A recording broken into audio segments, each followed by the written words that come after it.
اللہ تعالیٰ نے قبولیت کو چھپا دیا تاکہ دل خوف میں رہے، توبہ کا دروازہ کھلا رکھا تاکہ انسان امید میں رہے، انجام کو اہم بنایا تاکہ کوئی اپنے اعمال پر مغرور نہ ہو۔ بے شک اللہ سے عشق میں ایک وقت یہ بھی آتا ہے، دعا تو بہت دور کی بات ہے، انسان تو صرف سوچتا ہے اور اللہ نوازتا ہے۔ اذان سن کر نماز میں دیر نہ کرو، قلم رکھ دو، میٹنگ ختم کر دو، محفل چھوڑ دو، بات ختم۔ اللہ سب سے بڑا ہے، خشوع کے ساتھ نماز پڑھو، کیونکہ جو کچھ تمہیں نماز کے بعد ملنا ہے وہ نماز سے کمتر ہے۔ تم نے دنیا کو گھنٹوں دیے، اب اللہ کے لیے چند لمحے دے دو۔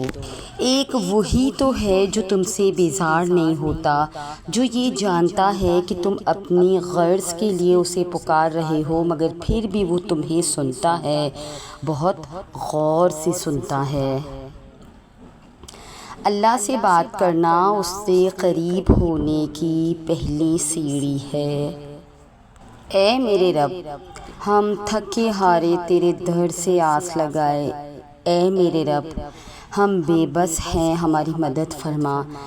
ہمارے مالک کہ تیرے یہ گنہگار بندے مزید آزمائشوں کا حوصلہ نہیں رکھتے، اے اللہ ہمارے حال پر رحم فرما۔ یا رب کہ یہ درد بڑے بھاری ہو گئے، ہمیں صرف دعائیں چاہیے، کوئی بس ہمارے لیے سچے دل سے دعا کر دے کہ اب تکلیف برداشت سے باہر ہو رہی ہے۔ کبھی کبھی دواؤں کی جگہ دعائیں اثر کر جاتی ہے۔ یہ ویڈیو دیکھنے والے تمام بہن بھائیوں سے گزارش ہے کہ کمنٹ باکس میں آمین لکھ دیجئے تاکہ ہمارے حق میں کی گئی یہ میری دعائیں قبول ہو جائے۔ ایک بار دل سے دعا کر دیں اور کمنٹ میں آمین لکھ دیجئے۔ یادیں ہمارے پسندیدہ لمحات کی لاشیں ہوتی ہیں، مگر ہم ان کو دفناتے نہیں کیونکہ ہمیں ان کے مرنے کا یقین ہی نہیں آتا۔ سکون، شکر، صبر۔ سکون شکر سے آتا ہے، شکر صبر سے ہوتا ہے، صبر اللہ کی رضا میں راضی ہونے کا نام ہے، اور رضا اللہ کی حکمت پر بھروسہ کرنے سے آتی ہے۔ بھروسہ ایمان سے اور ایمان یقین سے ہوتا ہے۔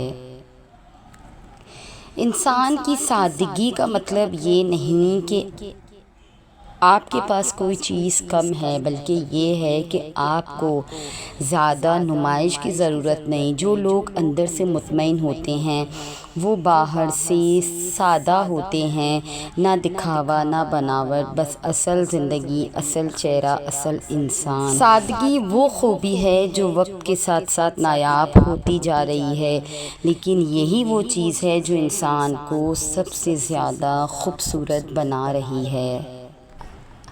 اللہ تعالیٰ کے کن میں اتنی مٹھاس ہے کہ سلگتے ہوئے دل کو قرار مل جاتا ہے۔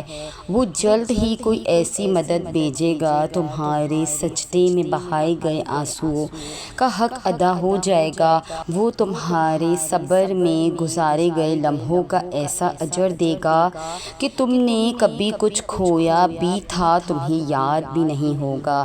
وہ جلد ہی تمہارے لیے معجزہ کرے گا اور تمہاری ادھوری دعائیں قبول ہو جائیں گی۔ تو پھر کیوں پریشان ہو؟ اگر اس نے اب تک تمہاری دعائیں قبول نہیں کی تو اس نے ابھی تک تمہاری دعائیں رد بھی تو نہیں کی ہیں۔ وہ تو انہی کے ہاتھ اپنے سامنے بار بار اٹھواتا ہے جن کو دینے کی وہ ٹھان چکا ہوتا ہے کہ تم نہیں جانتے، لیکن وہ ممکن سے دور کر کے ہی تمہاری دعاؤں کو ناممکن کے لیے بھی پار کروا دے گا۔